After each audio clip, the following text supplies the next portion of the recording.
Interpretation, what a word. It's almost a curse in the heads of composers who are afraid that performers would just transform their thoughts as if their thoughts came all straight from their musical womb into only one way, their way. Pax Romana. No, there is not a universal only way of the composer. As a matter of fact, composers most likely are charmed by the new ways you look into their work. And they don't always accept it, but I think they have to, because they are detached from their work, which becomes yours during the time you cherish it. So you could play this F minor prelude, charming, more still rococo, and especially because it's Bach before the metronome invention, and some codified, even if CPE wrote a theory essay about how to perform in this time, obviously. We don't have that much information other than our knowledge of how it was more or less done. So today is not the same ears, not the same piano, etc., etc. This we know. But therefore, we can be convincing differently in Bach, and not contrary. For instance, I can very well think of it.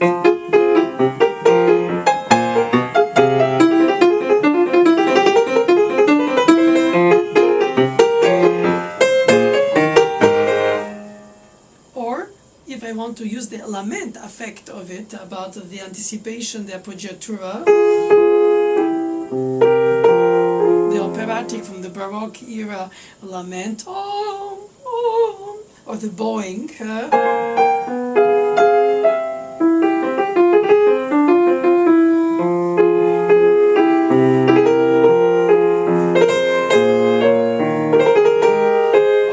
I can also start thinking about suggesting a little bit more ornamentation, because we have more room, even if we have more longer decay on the modern piano. So we could be convincing in the fugue, even if it's a minor key mood. We think of it with the staccato that is implemented more or less by the repeated notes, and the playfulness of opening the fifth to the sixth.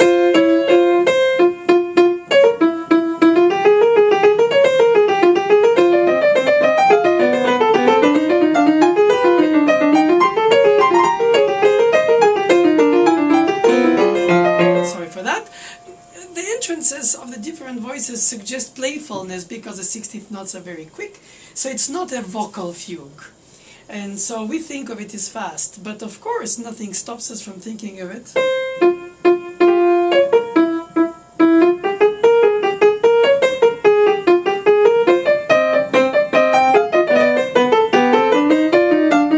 I'm trying to say that one can be convincing differently, even with one's own self, as long as you put yourself into the meaning of the sentence, not just the aesthetics of the sentence. Not beauty, but meaningful beauty, in the sense of what is the direction of the line, what is the interval, what is the leap, what is the direction of the articulation. In a slower, so to say, tempo, 4/16 notes in Bach could become 3 and 1.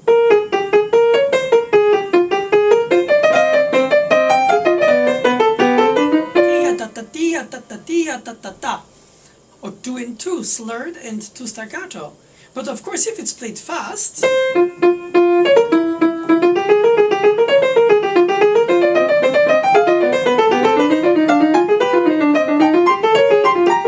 one would tend to play constant, articulated, equal 16th notes, detached, air legato, or perhaps very legato.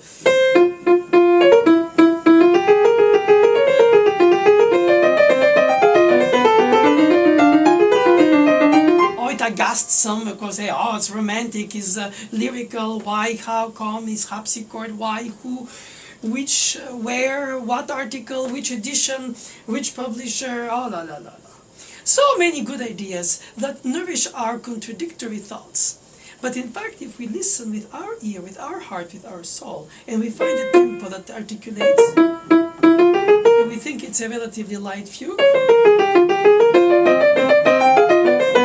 as my teacher would say, a good tempo is a tempo that you can keep. And that is not so wrong, especially when most of the time the fast tempi rush and the slow tempi slow down. And so if one starts a fugue like E flat minor or D sharp minor, book 1, with long values as they are, then it's easier to slow down because one loses the rapport to the beat. And one can like slow down in one's daydream, which aesthetically is pretty, but of course structurally is wrong.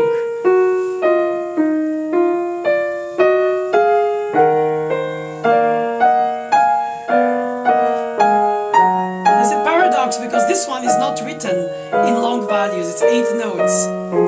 But we all feel, in general, all, who are we all? That is more or less a vocal one, like C sharp minor of book 1, because it's in whole notes and half notes, like a Renaissance polyphony. Could have been Kyrie eleison, Kyrie eleison,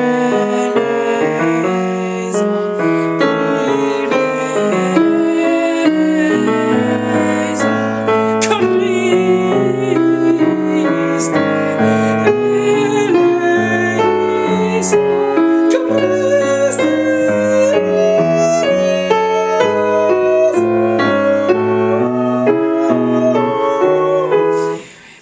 Or E major book 2.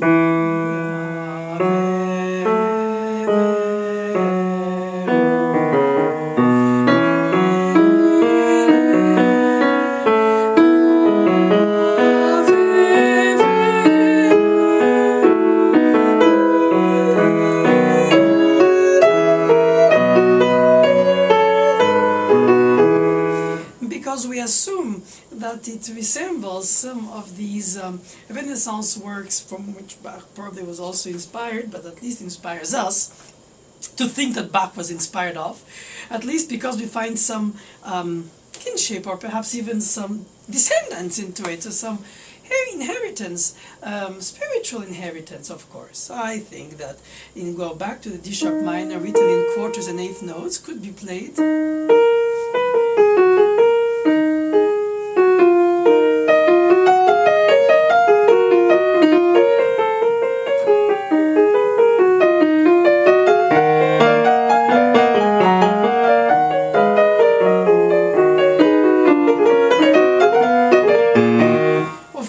To most of us who are used to hear it slow because of famous pianists like Richter who recorded it before us and all that. But there shouldn't be an universal, again, truth. It should be always in the eye of the beholder. And if you can be convincing through your character, your articulation, that would be interesting. I recall having been in a master class when I was a teenager in the Paris Conservatory, and Shandor, Georgy Shandor, the man who premiered Bartok's concerto. That was his big fame, of course, and how wouldn't be not, came at a very old age to give a master class. And I recall playing E major book 2 for him. And the fugue in question, which as I just played earlier, the opening is to me, or was to me, very vocal. He stopped me, he said, not at all, and he didn't even question me. He just, of course, came to give me his truth, and that was what you expect at the master class. And I very obediently listened to him, because that's why you're there. Or one should be there, open-minded. And even if teenager, when it's usually the age to contradict parents and teachers and status quo of the world. But there are ways to do that too. In this case, he said to me, it's brass quartet.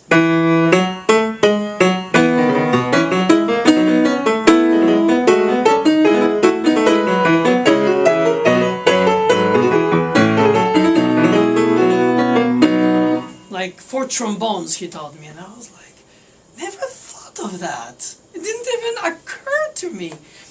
Of course, it's because I was A, young, B, I thought that what I thought music felt was the only way, and of course because I was analytical, I was thinking the long values intimate us to think of vocal. And so I even conducted it in the summer academies in Fontainebleau as a vocal piece sung in a church service to our students' choir. So that's why I was so far away of thinking that it could be a four trombone, sackbut perhaps, medieval kind of...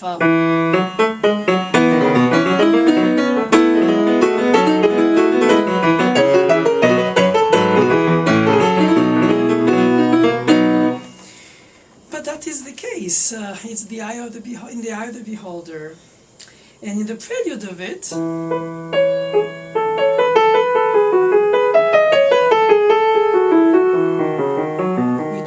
so deliciously vertically, no, horizontally layered, when normally the prelude should be the vertical and the fugue the horizontal. In this case, both are horizontal. 3 parts, trio sonata.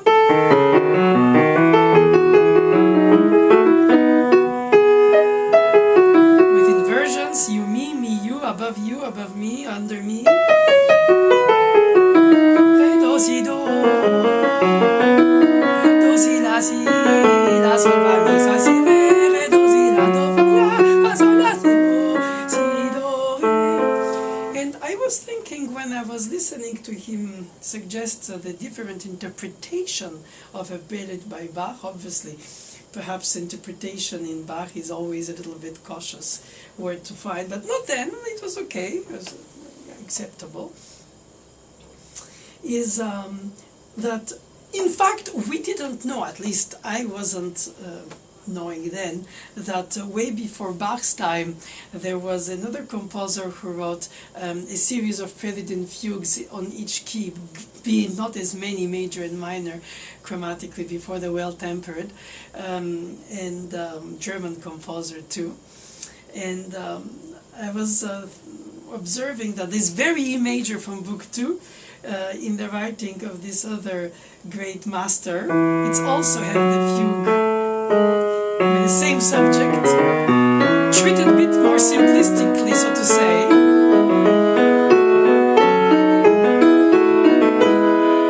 And I was very touched to imagine that Bach, whom to most of us, at least pianists, not the scholars of early music obviously, seems to be the sort of alpha of the omega to come after us, that there is a much before.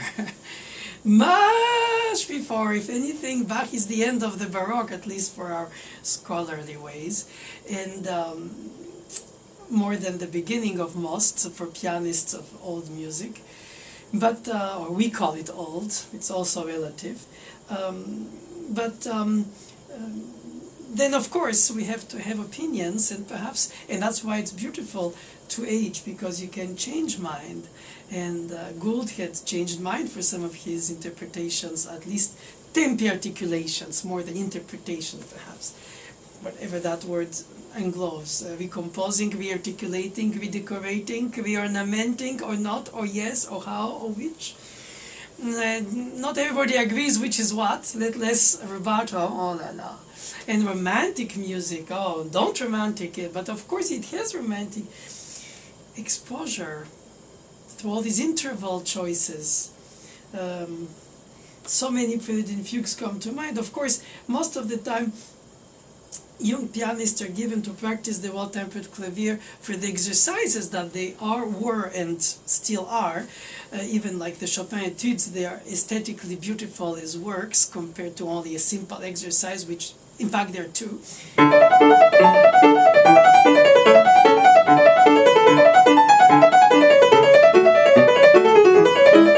So the interpretation would be to play all even the perpetual motion, some kind of divine sewing machine, as a French writer Colette so misunderstandingly quoted, hearing Bach after Wanda Landowska Pleyel harpsichord recital, which probably was close to that, in this aesthetic of the equalization of each note, and every note detached, almost like a Ford Model T construction on a line. Everything has to be just aligned industrially. And because it's played more or less fast, it's for fingers. Okay. But if you take the design of each of the groups of 30 seconds, oh sorry, 16ths in this case, yes.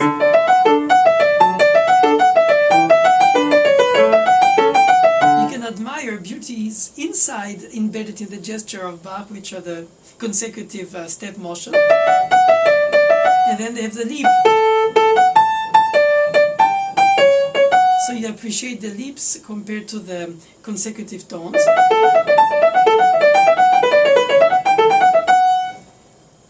Therefore, the design would be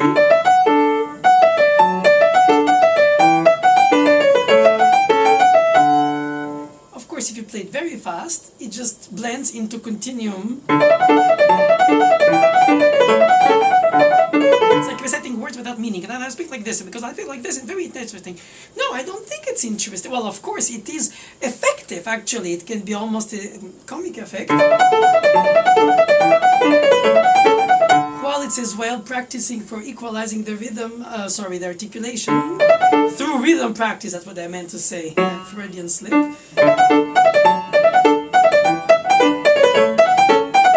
Or with hold and poke.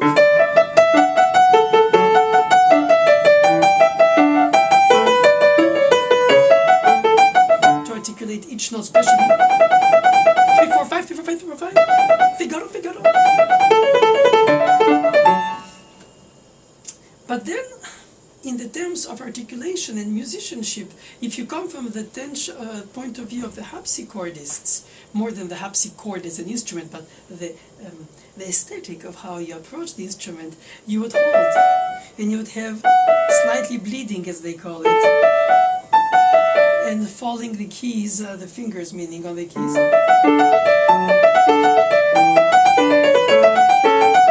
Very subtle rubatino, if I may say, or nano rubato, you would slightly delay some of the leaps compared to some others.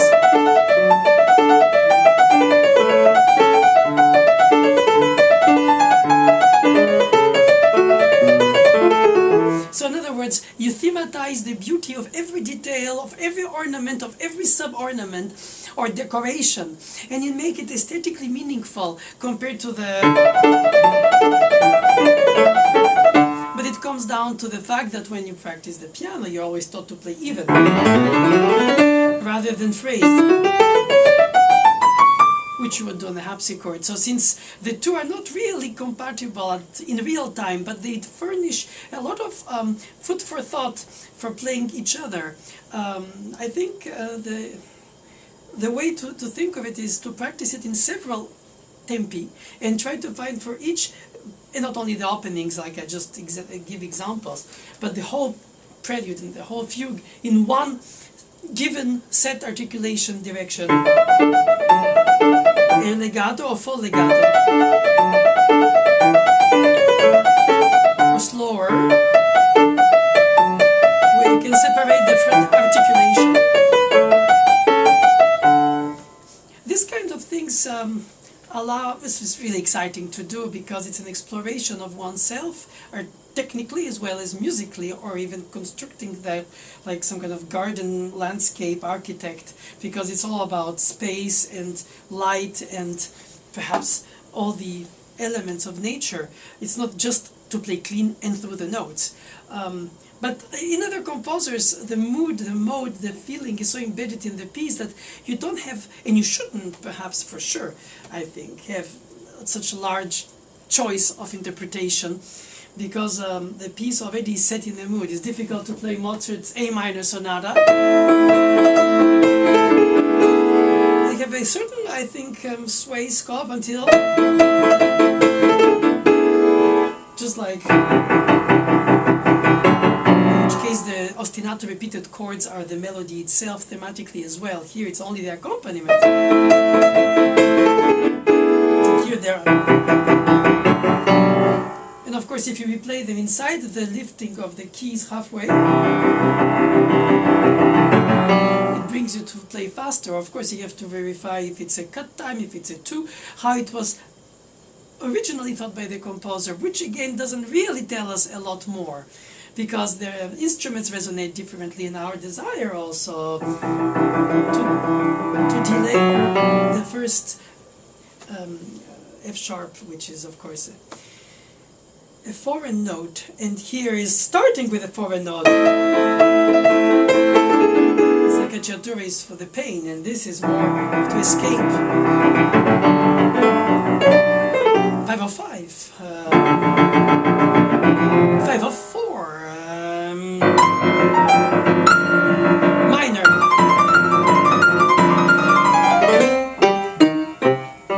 and back to major.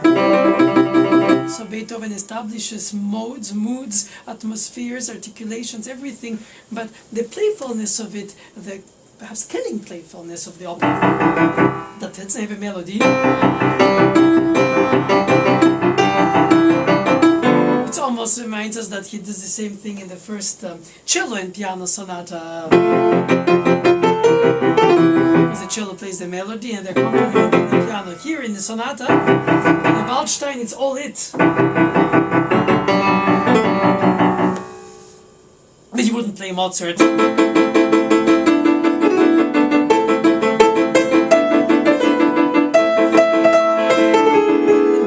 Melodic lyricism, of the operatic attitude of Mozart in anything and everything he writes, a certain tempo is determined more or less by the mood that is described. Whenever in a prelude in Bach, I think you can implement the different moods you want in terms of interpretation.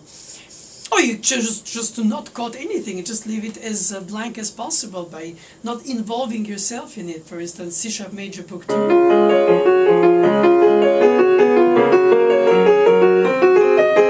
It's more organic arpeggios, just like the famous first one of book 1.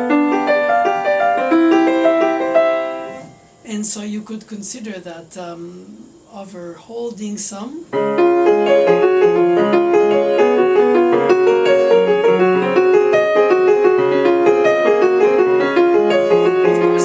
Of it is that it's not as simple as that, in the fact that no matter what, when you travel in life, you realize that there are more things to it than what it looks like. And it's fine, because it gives you this way, it's a gift that keeps on giving. In C sharp major you can have the upper stem,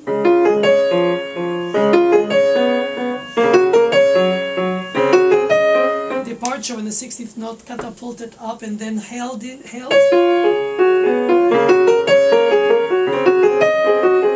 So it's not the same voice that plays the second and fourth beat than the first. So you can choose to voice it to bring it out, or just blend it.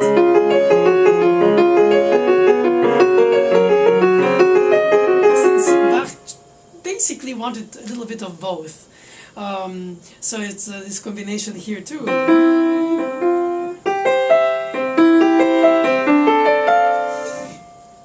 Of course, it helps to first harmonize by sort of choralize, if I may say, everything before you display it like it's written. And in this case, for C sharp major book 1. So, and then once you summarize it, you have to start feeling how you're going to voice them. And because he just wrote 16th notes without upper and bottom stands, everything should be the same.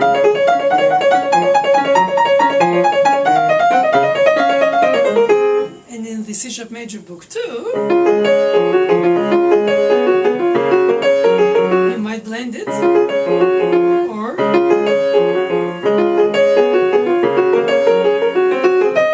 bring it out. And then by thinking so in C sharp major book 1, you can start voicing as if it was with a little bit of up and down stems indicated in the writing.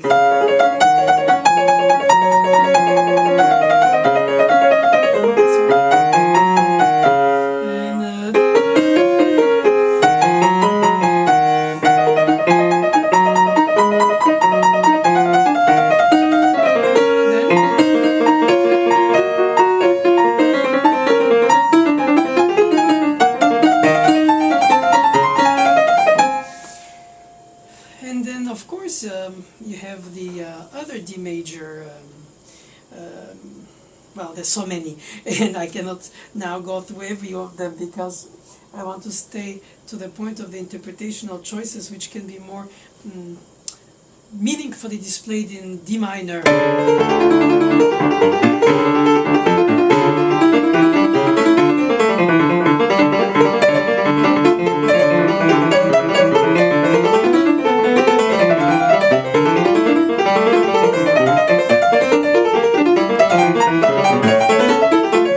So Bach wanted his students to learn how to practice an invention in two parts. That's what it is. He wrote an invention in two parts in D minor, Book 2. And this point of view of Bach as a didactical exercise doesn't define which tempo to play. It doesn't say slow or fast for each of them. So I think he was using it, from what I understand, in various ways, also as a capacity to start from that in order to improvise one, like the inventions were called inventions for that purpose, or just to play what is written. Of course, by the time the student copies the score, it's already more customized than the original of the composer, but I think all these details of decorations didn't matter, meaning the diversity of it was welcome. And so, as the beginning of the D minor fantasy, chromatic fantasy, and the prelude.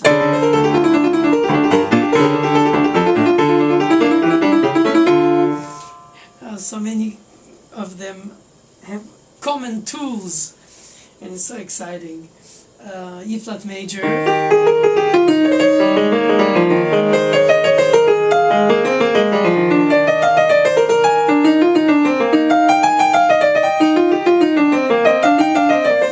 This one is like a tree with branches that keep blossoming one after the other, and you and me,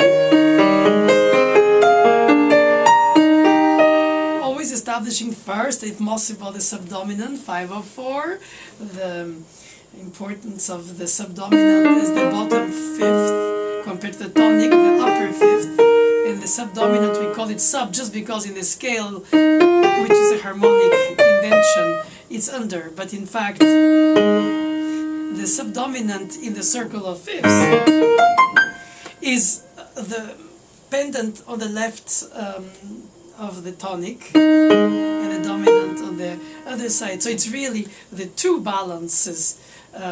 It's very obvious in the circle of fifths order. And so when he establishes E flat major, he first does 5/4.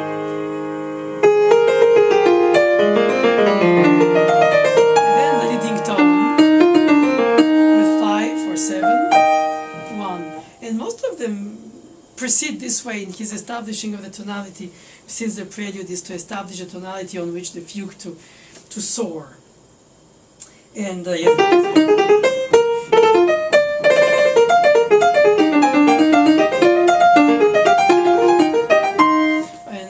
it's interesting to observe 20 years apart, 1722, 1744, D sharp minor is this mysteriously fast-paced notated, but usually slow-paced, vocally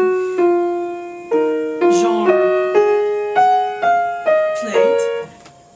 D sharp minor of Book 2, 20 years later, is repeated notes for the subject, which of course could be considered.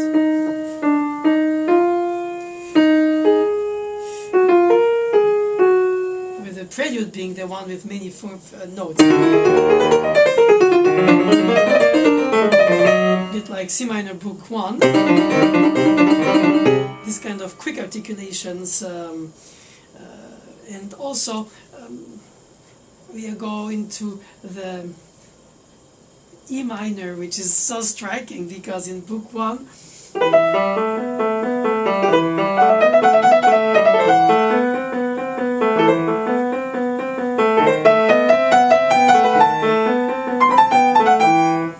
it's only two-voice fugue.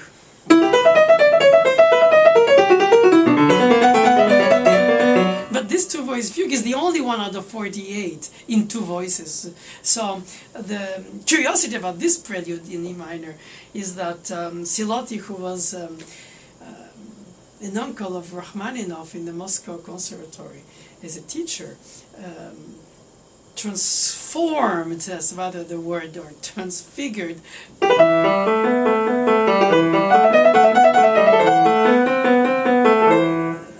don't know, perhaps people like it faster since we speak of interpretation.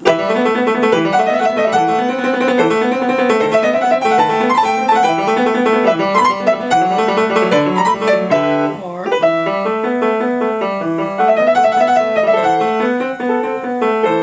in any case, he took it and put it upside down in B minor with the 16th notes on top, and simply invented a chorale in the thumb of the left hand with profuse pedaling. Talk about romanticizing. It's not interpretation, it's a complete transfiguration. And but of course, in the early 50s, there are recordings of Gilels using it as an encore, and people never heard it before because it wasn't famous in the West. This very version of that Bach prelude, called Bach Prelude by Bach Silotti, as we know it today, is just a transformation, but not just an interpretation, and not even a transcription. It's probably a customization.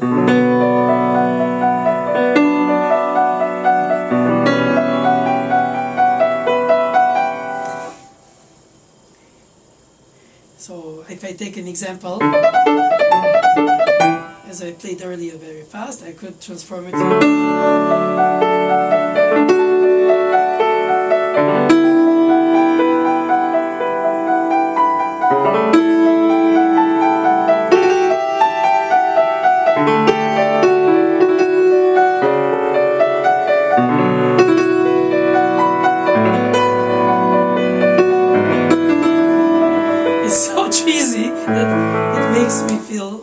like too much sugar. But obviously, aesthetically by itself, one should accept it. Just as a piece by its own, loosely inspired by a prelude, which by the way also is very organic. It can be transformed into many things if one has that daring, and of course Busoni did in many other cases, like the famous violin solo Chacon into an organ piano transcription with Chan proportions. Well, anyway, that we know, and everybody loves it for what it is again. That's why transcriptions are something apart, but interpretations are closer to the, at least what we think the composer's desire. And in G minor, for instance, there is this rare French overture one.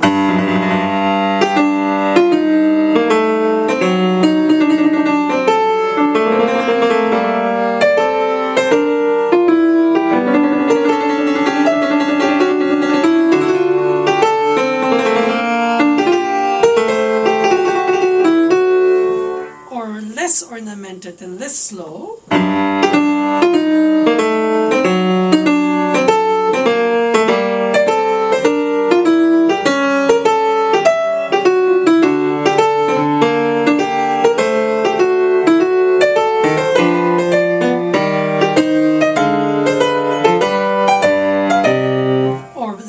Slow but legato.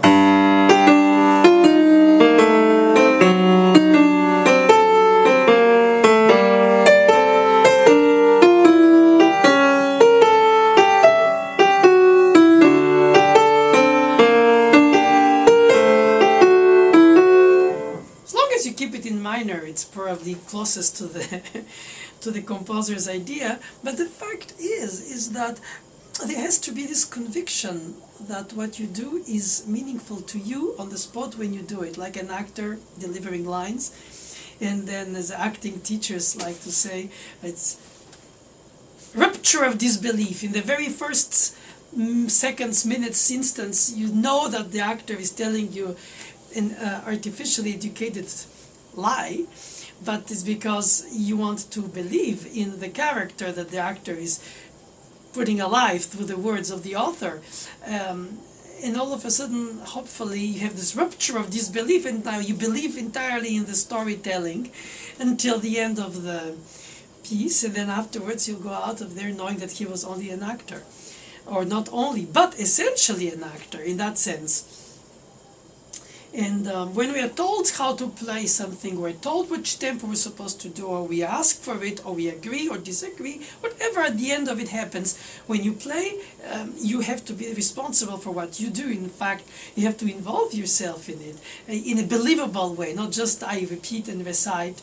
I have to also put my own understanding in it, and if I don't agree, perhaps I shouldn't play it that way, and I should learn to play it that way until I'm believable.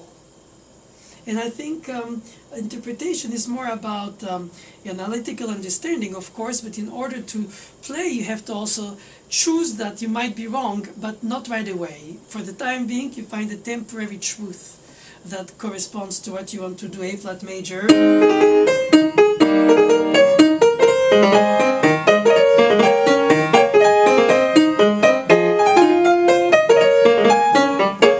With the embedded 6/8 in the 3/4, that is sort of embedded in sense. It's hinted. If you phrase it with 2 times 3, but if you do 3 times 2.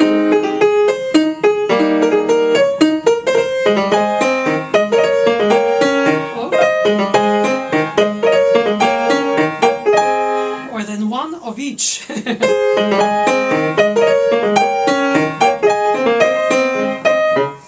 And then you find yourself in a situation where the 2 pulses are in dialogue, not only the 2 hands. But that is mostly, of course, impossible in 4/4, since violas need 3 beats bar to exist, or a 6/8, and then transform into the 3/4, 3/4 into 6/8. And of course, that means also that the playfulness of it decides of the tempo.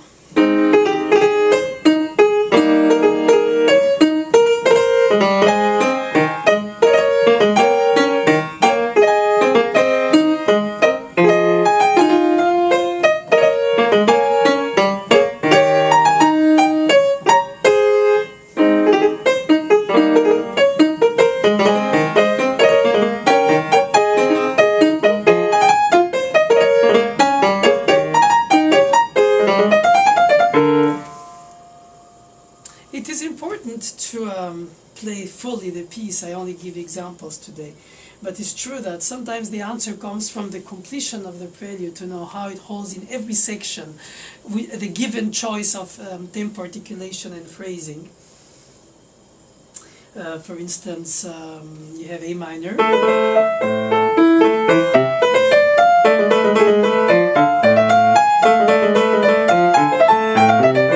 Chromatic 2-voice invention.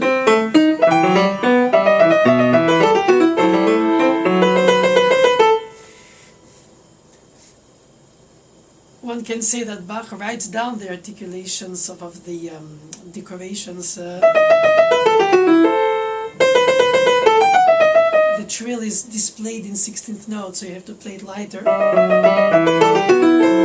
Or then displayed as a thematic meaning. Mi, re, mi, re, mi, re, mi, si, la, sol, fa, mi, do. Like every syllable is so meaningful. Or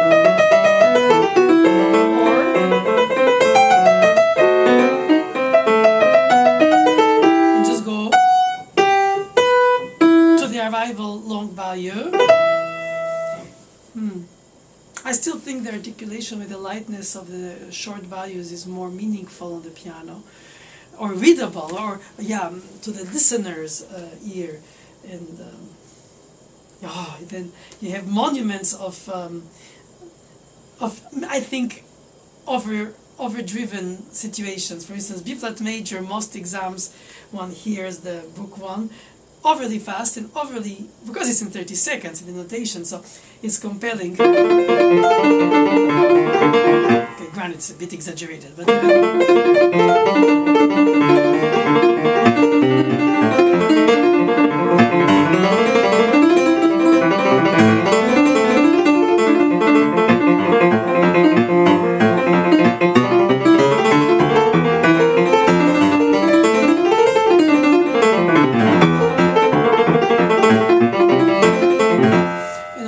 to display variety, velocity of fingers. fingers, like G major Book 2.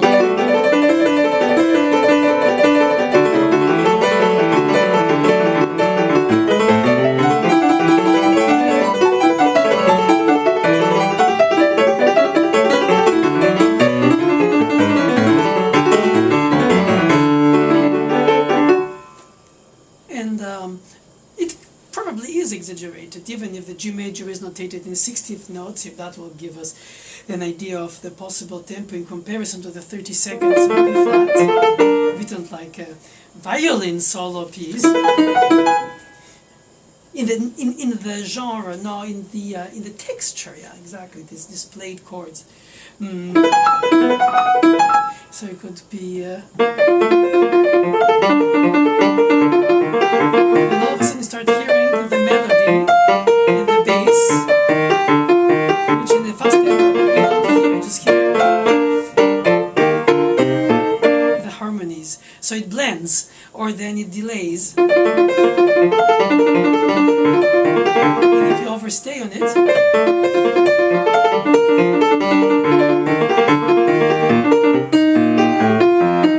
this kind of syncopated melodic line, which rises out of nowhere, but in fact it's only the emanation of the bass line. The same thing. Same G major like C sharp major Book 1. Like, it's quickly repeated ostinato in the moving part.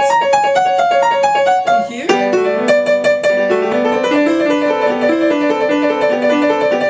So we assume it's a sort of quick shaken display of harmonizations with passing tones and double ostinato, in this case tonic and dominant. And here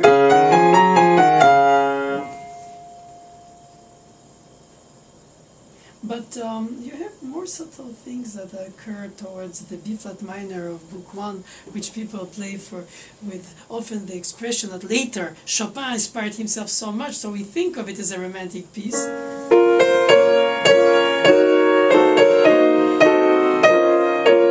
Because of the thirds effect of appoggiaturas,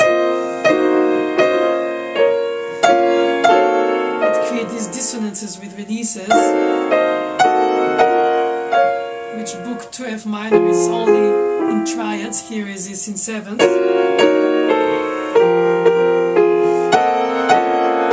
So it's more harmonically full, just like in the fourth ballade.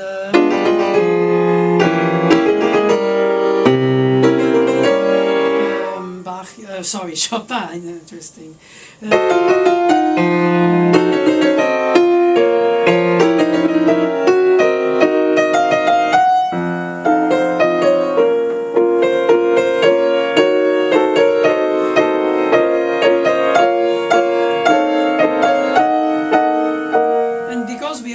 Chopin, we play Bach, we inevitably have some bridging of the moods and the time periods, which of course in Bach's time didn't exist. So perhaps you could think in Bach's time to voice more the inner voice of the less fast value.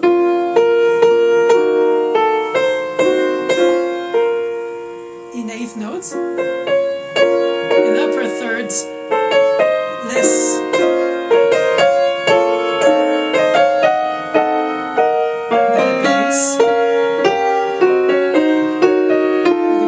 Descent of the middle voice, so it creates a sense of contra emotion, which it is.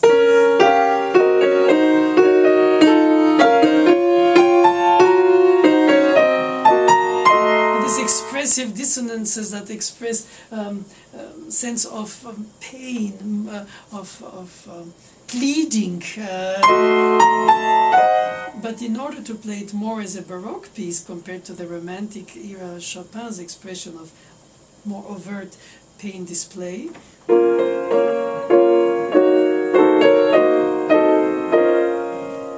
there's a cantata where he plays Bach.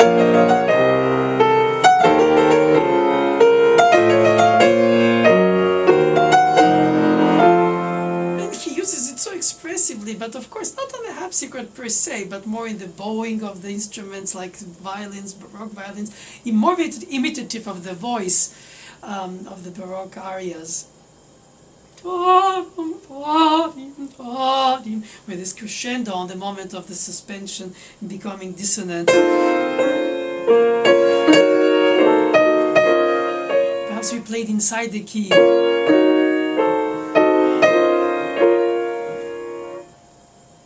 And so we're always on the verge between being on the verge of being romantic in the sense of the era, or expressive just for what it is, as it is in Bach, regardless of the era of Bach. Probably because of the instrument, but also because of our accustomed element of the affects determine the mood. And is the key of the B flat minor of Chopin's choice for the funeral march in his thematic sonata that has a funeral march. So perhaps we assume, of course had he written it, since anyway the pitch wasn't the same, but he called it B flat, even if it probably sounded on some, I assume.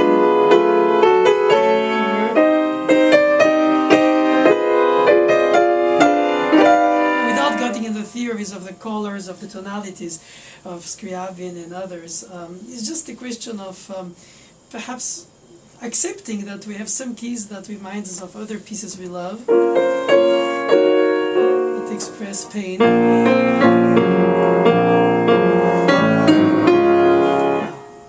That is a very easy connection, even if stylistically not erudite. It's more provocative either. And yeah, we reach the shores of B, major and minor, and we wish to understand better these pieces, which in fact reveal themselves to us differently every time we look at them, teach them, read them, copy them, sing them, and it gives such a meaning to the word life.